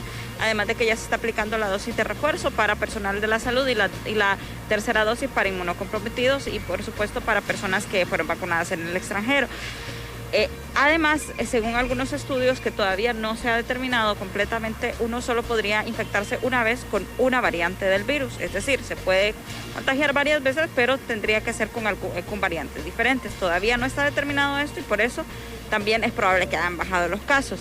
Ahora, ante la baja de casos en algunos lugares fuera de la capital, se comenzó a cerrar triajes por falta de presupuesto para movilizar a estas personas a trabajar en un área diferente al área al área en la que se estaba trabajando, que era trabajar con coronavirus. Todavía no se ha dado una información oficial del gobierno y por parte del director de triajes tampoco para determinar si se van a cerrar triajes, pero es probable que para el otro año se cierren algunos lugares de triaje y es probable también que se cierren algunas salas COVID porque ya se tiene pocos casos y por supuesto que el presupuesto volverá a ser destinado para actividades diferentes a las correspondientes al coronavirus, sino por ejemplo dengue o las situaciones que desviaban presupuesto anteriormente que tienen que ver con salud. ¿Y en qué sectores se ha cerrado ya el triaje, doctor?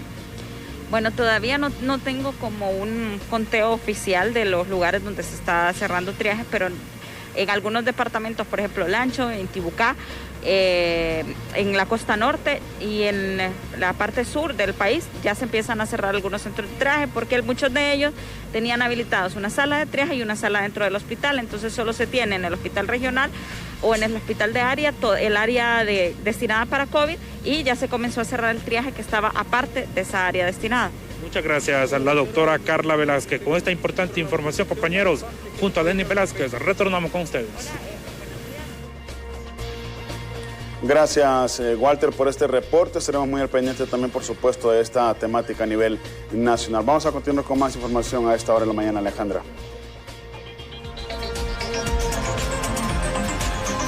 Así es, Fer Guevara. Vamos a continuar con más noticias esta mañana de lunes aquí en Hola Honduras. Bueno, zafarranchos, dimes y diretes son los que se mencionan precisamente, los que se han dado desde que comenzó precisamente las campañas políticas a nivel nacional previo a este 28 de noviembre. Y bueno, es que diputados han mencionado y han denunciado y se quejan precisamente de las campañas de odio en contra de ellos a través del CNE. Toda la información aquí en Minuto Político.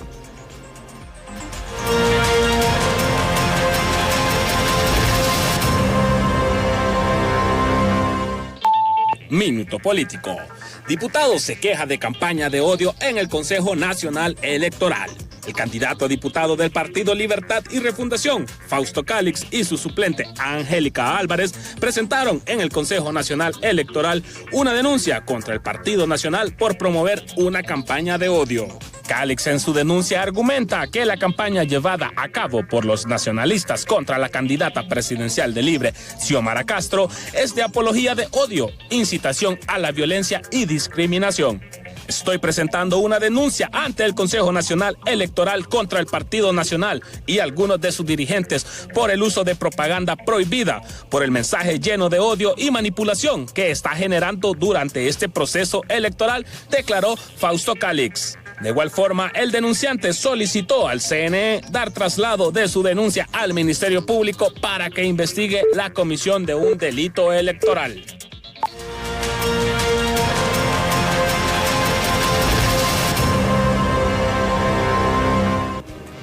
Bien, y seguimos con más información, y es que déjeme comentarle que en las noticias de actualización en 60 segundos, el Instituto Nacional de Migración se traslada al Centro Cívico Gubernamental, así que si usted tiene que hacer y otras necesidades en el área de la migración, le invito a que escuche esta nota informativa en 60 segundos.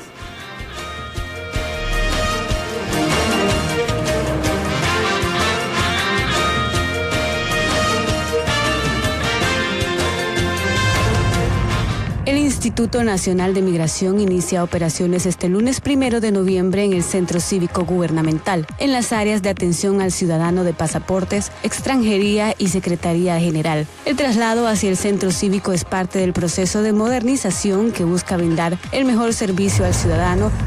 El alcalde de Tegucigalpa, Nasritito Asfura, disertó este domingo en el inicio de las conferencias de las Naciones Unidas sobre el cambio climático. Esta se desarrollará del 31 de octubre al 12 de noviembre en Glasgow, Escocia.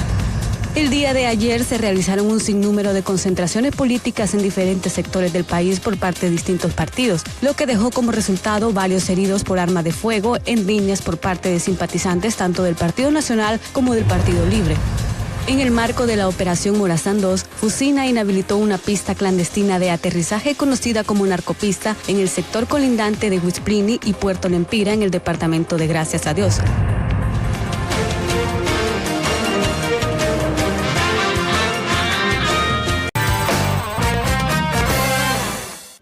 Sin contratiempos y sin muchos protocolos, los hondureños siguen vacunándose contra el COVID-19. Adultos mayores, personal sanitario y pacientes con enfermedades de base reciben la tercera dosis. Luisa Ramírez es sobreviviente de la enfermedad. Con fe, hay que tener fe que todas las cosas van a salir bien. Todo el pueblo hondureño en general que sí tiene que vacunarse. A mí me dio el COVID, yo soy sobreviviente del COVID. Tuve 23 días interna y casi parto al cielo, pero el Señor me permitió la vida. El gobierno ha proyectado que 79,000 hondureños serán los primeros en recibir la tercera dosis. Los trabajadores del sistema sanitario que laboran en primera línea reciben con alegría esta vacuna. El doctor Diego Sánchez es uno de ellos. Quiero aprovechar a invitar a todos los colegas, a todos los compañeros, a todo el personal de salud, a que vengan aquí al campo de Parada Marte a aplicarse la tercera dosis de la vacuna, ya que muchas personas aún no se la han puesto. Tenemos que vacunarnos porque la única manera de asegurarnos que no nos vamos a infectar es protegiéndonos. Así que están cordialmente invitados. No dejen pasar la oportunidad de vacunarse ahora. Un saludo. El viceministro de Salud, Roberto Cosenza, explicó que las vacunas de la casa farmacéutica Pfizer se aplican como tercera dosis y dosis de refuerzo a las personas priorizadas. Dijo que al futuro el resto de la población también necesitará una tercera vacuna. Pero de igual forma se debe de vacunar toda la población. Ya se tiene evidencia científica que los anticuerpos tienden a disminuir 6 meses después de aplicada la segunda dosis del esquema de vacunación que a usted le haya tocado vacunarse. Entonces se va a iniciar ese proceso como se hizo al comienzo de la vacunación a nivel nacional. Hasta la fecha en Honduras se han vacunado a más de 6 millones de habitantes con al menos una dosis del esquema. La meta es alcanzar el 80% de la población, que es la que está apta para recibir la vacuna anti-COVID-19.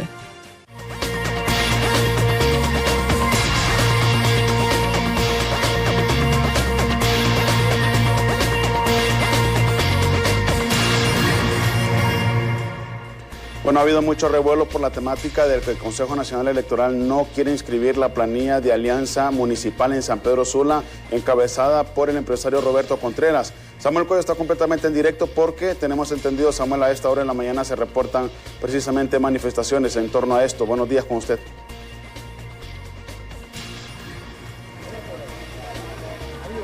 Así es, muy buenos días nuevamente, compañeros en el estudio. Buenos días a toda la audiencia que nos ve por la pantalla de BTV a esta hora de la mañana. Estamos ubicados en el Parque Central, frente a las oficinas de la municipalidad de esta ciudad, donde ya militantes y también sectores unidos que apoyan al precandidato Roberto Contreras en la alianza municipal se encuentran realizando este importante plantón pacífico para exigir la inscripción de don Roberto Contreras. Vamos a entrevistar en este momento a Jimmy Barahona, que es parte también de las bases fundamentales desde el inicio de la candidatura de don Roberto Contreras.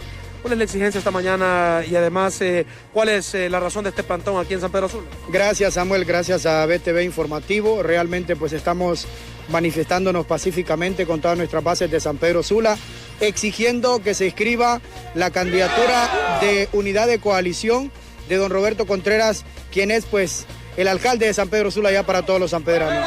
¿Qué es lo que ha pasado en las últimas horas? ¿Por qué no han aceptado por parte del Consejo Nacional Electoral la inscripción de don Roberto? Bueno, un silencio total. Le hacemos un llamado a la magistrada Ana Paola Hall y también al magistrado Kelvin Aguirre para que le brinden una respuesta al pueblo. Cualquier cosa que suceda de ahora en adelante en nuestro país es responsabilidad del Consejo Nacional Electoral. Los tres líderes de esta alianza municipal, nos imaginamos que están en la ciudad de Tegucigalpa, van a estar exigiendo la inscripción de don Roberto Contreras. ¿Cuánto tiempo tienen para la inscripción de él? Bueno, ellos deciden si son 5 minutos, si son 10 minutos, si son días completos o será todo el mes de noviembre. Ahora nos movimos junto a Carmen Elena Paz al frente también de esta manifestación y la otra parte de Libre anda por Tegucigalpa, pero las bases de San Pedro Sula nos quedamos aquí en el Parque Central. En caso de que no existan respuestas positivas para esta inscripción, Jimmy, ¿cuál va a ser la situación actual? ¿Se van a venir más plantones aquí frente a la municipalidad? Esto apenas comienza, Samuel, esto apenas comienza porque no es justo y el pueblo está indignado. Aquí hay personas de corazón, no hay personas de estómago. Aquí a nadie se le está pagando para que vengan a reclamar sus derechos y es por eso que nos hemos movilizado aquí al Parque Central. Por eso vuelvo a repetir, todo lo que suceda de ahora en adelante lleva dos nombres, magistrado Kelvin Aguirre y Ana Paola Hall. ¿Cuál es el miedo de inscribir a don Roberto Contreras a la alcaldía de San Pedro Sula? El pueblo está indignado y esto apenas comienza. Muchas gracias, Jimmy Barahona. Esta mañana es parte también de la campaña de don Roberto Contreras, de que inició pues ya este curso de buscar la alcaldía. Aquí van a estar ellos realizando este plantón pacífico en las afueras de la municipalidad de San Pedro Sula, exigiendo la pronta inscripción del candidato Roberto Contreras, que ya tiene la alianza junto al abogado Omar Mengíbar y también al ingeniero Julio Montes. Ellos se encuentran actualmente en la ciudad de Tegucigalpa realizando sus esfuerzos para inscribir esta candidatura. A esta hora de la mañana, con las imágenes de mi compañero Darwin González, vamos a regresar a los estudios principales. Muy buenos días. Buenos días, Samuel, gracias por el reporte. Estaremos, por supuesto, al tanto de las determinaciones que tome el Consejo Nacional Electoral en esta temática. Vamos a continuar con más. Isis, con usted.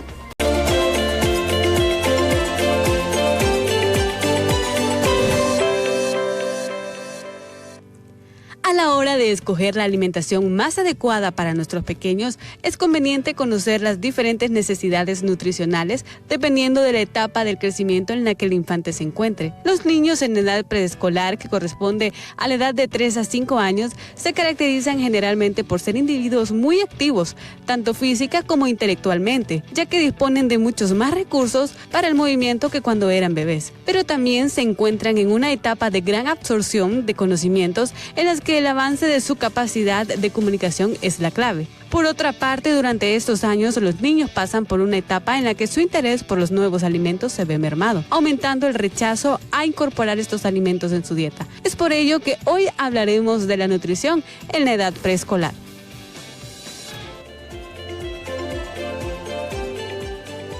Un tema muy interesante esta mañana, tal y como lo escuchábamos en la nota introductoria. Tenemos vía Zoom a la nutricionista Claudia Lizardo. Vamos a hablar precisamente de lo útil, eficaz y beneficioso que es la buena y correcta alimentación en los niños en edad de preescolar. Doctora, es un gusto que nos acompañe esta mañana aquí en Hola Honduras y por supuesto hablando de un tema muy interesante como es la nutrición en nuestros pequeños. Así es, Alejandra, buenos días. A usted y a todo el que nos está viendo, es un tema muy importante, la alimentación de edad preescolar, porque sobre todo en esta etapa los niños están en un crecimiento tanto físico como intelectual, y es de suma importancia que nuestros papás, mamás, estemos pendientes de qué es lo que les vamos a dar de alimentación a nuestros hijos. Vamos a partir qué es la nutrición adecuada para que la población pueda entenderlo, porque cuando nos referimos a nutrición pensamos que es que el niño tiene que estar de alguna manera rellenito, gordito, y ese es el sinónimo de que un niño está sano específicamente, y probablemente no es eso, doctora. La alimentación correcta, ¿a qué edad y sobre todo en la preescolar, cuál debería ser? Partamos desde ese punto. Así es, Alejandro, tenemos ese pensamiento errado que si un niño está gordito, está nutrido, y si un niño está delgadito es porque tiene algún problema de nutrición. Y primero, antes de evaluar eso, pues lo más importante es ir donde un médico que se evalúe su condición física antes de tomar ese juicio, ¿verdad? Y en segundo lugar, lo que usted decía, una alimentación debe ser variada, debe ser saludable y debe ser balanceada. Eso debe ser lo primordial. Cuando hablamos de balanceada es porque debe de tener todos los grupos de los alimentos. Estamos hablando de proteínas, de carbohidratos, de grasas buenas, y sobre todo en esta etapa preescolar, que todos los días los niños deben de consumir sus frutas y vegetales. Eso es un punto muy importante, que a veces los papás me dicen, el niño comía vegetales y frutas hasta el primer año, segundo año. ¿Y qué pasa? Después de estos años, los niños empiezan a dejar este tipo de alimentos porque empezamos a introducir alimentos altos en azúcares y altos en grasas saturadas. Entonces, claro, un niño cuando ya empieza a comer un vegetal ya no siente el mismo sabor que siente con algo que está frito o con algo que está muy con exceso de azúcar. Hay algo que llama poderosamente la atención, y es que obviamente los niños se han tenido que adaptar al escenario actual que vivimos de la pandemia del COVID-19 sobre 2 años aquí en el país y sobre 3 en otras regiones del mundo. Hablamos de Wuhan, Europa y Estados Unidos. Pero específicamente en Honduras estamos hablando de sobre ya casi 2 años, y obviamente muchos de ellos han estado en casa con tareas y educación virtual. De alguna manera no tienen el ejercicio y la actividad que tenían dentro de las aulas y también en el área de recreo, donde se debería tener inclusive la mayor atención con la alimentación, pues precisamente están en casa y están con la mayor atención de los padres. Es cuando hemos visto también ese escenario complejo de la alimentación, porque probablemente en ocasiones se le da lo que popularmente nosotros conocemos más, la chuchería, que alimentos ricos en proteínas y también con todos sus nutrientes, doctora. Completamente de acuerdo, Alejandra, en esta etapa en la cual nos encontramos. Los niños que pasan durante su casa tienen mayor ansiedad por comer, por el hecho de que tienen menos actividad física. ¿Y qué pasa en casa? Pues tienen la oportunidad con mayor facilidad de tomar todo tipo de alimentos. Entonces, como padres tenemos que tener la responsabilidad de qué alimentos les vamos a tener a nuestros hijos en casa. Si un niño está consumiendo churros, un exceso de jugos artificiales, ¿de quién es la responsabilidad? Es del padre, de quien compra la comida, ¿verdad? Entonces, en estos casos, yo le diría a los padres mantener tipos de meriendas que sean saludables para nuestros hijos. En este caso estamos hablando de frutas, algún tipo de palomitas que sea sin mantequilla amarilla, yogur, alimentos que yo sé que como padres sabemos que son prioridad para nuestros hijos, que sabemos que son nutritivos. Y por otro lado, al estar tanto tiempo de casa y tener menos actividad física, pues también requieren disminuyen los requerimientos calóricos de los niños. Entonces, tomar esto en cuenta al momento de la cantidad de alimento que le vamos a dar a nuestros hijos, y sobre todo también que disminuyan el tiempo que pasan de por sí ya pasan sentados en sus clases. Entonces disminuir el tiempo que pasan en celulares, televisores, tablets, y mantenerlos un poco más activos. Eso también les va a ayudar a mantener una mejor condición física. 3182-4375 es nuestro número de WhatsApp. Si usted tiene algún interrogante y quiere hacer en este momento, con todo el gusto del mundo vamos a estar respondiendo con la experta, la doctora Claudia Lizardo, quien es nutricionista, así que envíe sus interrogantes 3182-4375. Ahí está apareciendo rotulado nuestro número de WhatsApp. Hay algo que me llama la atención, doctora, también, y es el hecho de cómo enseñarle a nuestros hijos que la alimentación es primordial y que es útil para ellos, por el contexto de que muchos de ellos probablemente han estado alimentándose no de la manera correcta, y en esta entrevista que estamos haciendo ahorita dice la madre, bueno, a partir de hoy voy a tomar los consejos de la doctora, voy a empezar a darle alimentos realmente que pueden ser nutritivos para ellos. ¿Cómo le podemos enseñar después de que ha pasado precisamente un periodo donde no han estado comiendo de la manera correcta y saludable, y probablemente hemos estado abusando más de las golosinas y de las gaseosas con ellos? Sí, Alejandra. En primer lugar, los niños son imitadores por excelencia, entonces ese es el primer punto. Si queremos que nuestros hijos coman más saludables, tenemos que empezar a darles el ejemplo, y nosotros como padres o dentro de la familia, todos comenzar a comer de una forma más saludable. Es el primer punto. Segundo, no comprar lo que no queremos que nuestros hijos coman. Y tercer punto, yo creo que más importante, es ofrecer todos los días, aun cuando el niño no lo quiera, algún tipo de alimento que queramos introducir. En este caso, si son vegetales, que quizás sea un poquito lo más complicado, entonces el primer punto es ofrecérselos a nuestros hijos. Que todos los días ellos, en sus tiempos de comida, ya sea almuerzo, cena, en cualquiera de los tiempos de comida, pero al menos comenzar con un vegetal en cada tiempo de comida, que el niño se acostumbre a que dentro de su alimentación hay siempre vegetales, hay siempre frutas. Eso es muy importante. Interesante. ¿Qué alimentos debemos de evitar, doctora, a la hora de poder hacer o realizar nuestras comidas? Hablamos de que nosotros los adultos pues tenemos de alguna manera 3 tiempos ya fijos y que son fuertes, pero en el tema de los niños obviamente se vuelve un poco más complejo, porque ellos comen inclusive entre comidas, como popularmente le conocemos. No sé si ese es el término correcto, usted es la experta, pero obviamente tienen meriendas, tienen otros alimentos, o ellos pues no solo comen 3 veces al día, sino que podríamos decir que hasta más. ¿Cómo podemos evitar, o qué alimentos son los que debemos de evitar precisamente al momento de realizar estos alimentos para los niños específicamente? Ok, como para comenzar, no hay alimentos malos.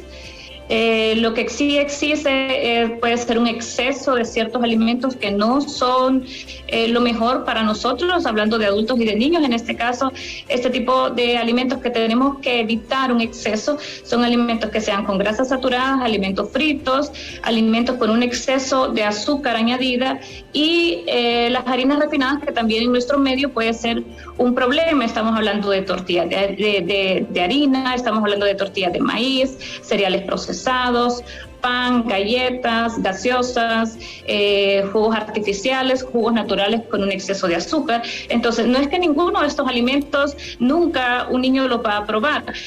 El gran problema es el exceso con el que se los estamos dando, y que no incluimos otro tipo de alimentos que sí deben estar dentro de su dieta diaria. Estoy hablando de proteínas. El caso de hacer puede ser proteína animal, puede ser proteína vegetal, carbohidratos, pero carbohidratos que sean complejos, que sean sanos. Estoy hablando de arroz, papa, avena, yuca, camote, pastas, pero siempre estar pendiente, por lo que hablábamos de ese exceso con el que los niños están quizás comiendo en estos momentos, siempre estar pendiente de las porciones que les vamos a dar a nuestros hijos. ¿Cuál sería el punto específico para todas aquellas madres que nos están viendo y escuchando, sobre todo a esta hora más de casa, están muy atentas a este tema, y qué es lo primordial que debemos de darle o de seguir partiendo de este tema, doctora, para los niños precisamente en preescolar, usted como experta? ¿Qué es lo primero como padres que debemos hacer para poder controlar su alimentación, para que este niño no padezca ni de obesidad ni también bajar de peso, verdad? Porque es importante mantenernos en un balance ambos para los niños, porque están en etapa de crecimiento. Es un conjunto de de cositas que tenemos que hacer para evitar la obesidad y el sobrepeso en niños. En estos casos tenemos que tratar de que los niños consuman una alimentación variada. Cuando digo variada es de todos los días tratar de que coman de forma diferente, ¿verdad? No quedarnos que porque al niño solo le gustan ciertas cositas, entonces solo esas les vamos a dar, sino que tratar de ir introduciendo poco a poco con paciencia cada día ciertos alimentos, dependiendo de lo que queramos darles, pero tener esa paciencia y esa creatividad de darles de diferentes formas. Puede ser que a un niño no le guste algún vegetal al vapor o cocido, pero puede ser que sí le gusta crudo, en una ensalada. Entonces, esa es la forma, ¿verdad? Puede ser que no le gusta el huevo por sí solo, pero puede ser que combinado con tomate o algún tipo de vegetal sí le gusta. Entonces, es variar y tratar de que ellos tengan una alimentación variada y no solo quedarnos con lo poquito que le puede estar gustando al niño. ¿Qué representa la mala alimentación ya para ir cerrando, doctora, en un niño? Estamos hablando de a futuro o a mediado y largo plazo. ¿Qué representa una mala alimentación en su salud? ¿Afectaría su crecimiento? ¿Afectaría, pues, de alguna manera su rendimiento también dentro de las instituciones? Hablamos de las escuelas, colegios e inclusive en algunos casos por esa misma secuela en las universidades. Directamente, ¿cómo afectaría o cómo afecta a un niño en área de preescolar o en edad de preescolar una mala alimentación? Una mala alimentación en esta etapa de los niños de forma inmediata puede representar un problema en su crecimiento físico y por ende también un problema en su rendimiento intelectual.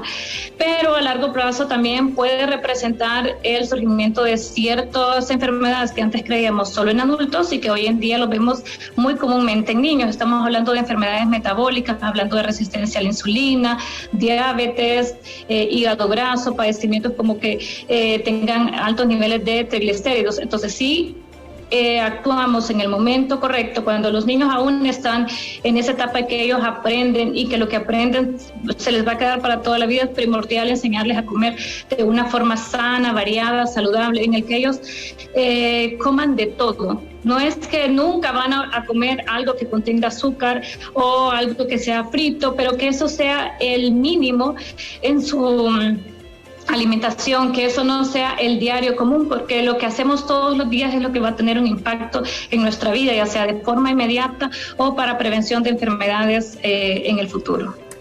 Vamos a cerrar pidiéndole su valoración final, doctora, respecto a este tema. ¿Qué consejo específico le podría dar a las madres de familia a esta hora de la mañana? Empezar inmediatamente, no dejar esto como simplemente el querer que nuestros hijos tengan una buena alimentación, sino actuar día a día, teniendo paciencia, constancia, que es lo más importante, y sobre todo dando el ejemplo. Queremos que nuestros hijos sean niños inteligentes, que crezcan bien, que crezcan sanos, y para eso es primordial llevar una alimentación sana y variada. Y si no lo hacemos en el momento, no habrá un después, o sea, tenemos que actuar ya. Doctora, ¿dónde la podemos encontrar? Sus redes sociales, su número de teléfono y dónde está ubicada para aquellas personas que están interesadas en poder contactarse con usted. Así es, estoy ubicada en Clínicas Médicas El Prado, teléfono 22 32 58 51 y próximamente pues estamos prontos a inaugurar un nuevo local que será en Plaza Muya Premier, así que les esperamos. Muchísimas gracias a la nutricionista Claudia Lizardo por este espacio. Usted ya escuchó, a tomar todas las recomendaciones del caso, sobre todo si es madre de familia y está con un niño o tiene bebés o niños en edad de preescolar. Es importante y fundamental y útil la alimentación correcta. Gracias, doctora. A usted, Alejandra, gracias por la oportunidad. Gracias de nuevamente a la doctora Claudia Lizardo, nutricionista, y aparecían rotulados pues sus números y también su clínica para que usted pueda contactar. Nos despedimos por hoy. Queda con ustedes Café Caliente. Bendiciones. Agradecemos el favor de su atención. Nos vemos mañana en punto de las 6:45 con más información aquí en Hola Honduras.